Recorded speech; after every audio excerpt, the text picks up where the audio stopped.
मुंबई उच्च न्यायालयाचा महायुती सरकारला मोठा धक्का। सत्ताधाऱ्यांच्या 17 साखर कारखान्यांना दिलेल्या 2265 कोटींच्या कर्ज वितरणाला मनाई।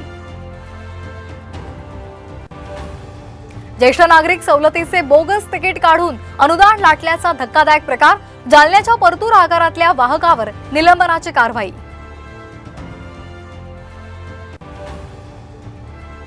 बदलापूर अत्याचार पीडित बालिका आणि तिच्या आईविषयी अफवा पसरवणं महागात पडलं। 21 वर्षांच्या तरुणीला अटक। पुण्यामध्ये स्कूल बस चालकाचं विद्यार्थिनीला आक्षेपार्ह मेसेज। पॉक्सको अंतर्गत गुन्हा दाखल।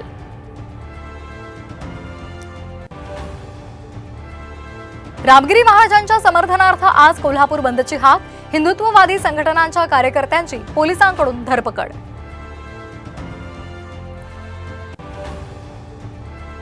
मुंबईत लवकरच पावसाचं आगमन होणार। मुंबईला पावसाचा येलो अलर्ट तर रायगडसह ठाण्याला ऑरेंज अलर्ट।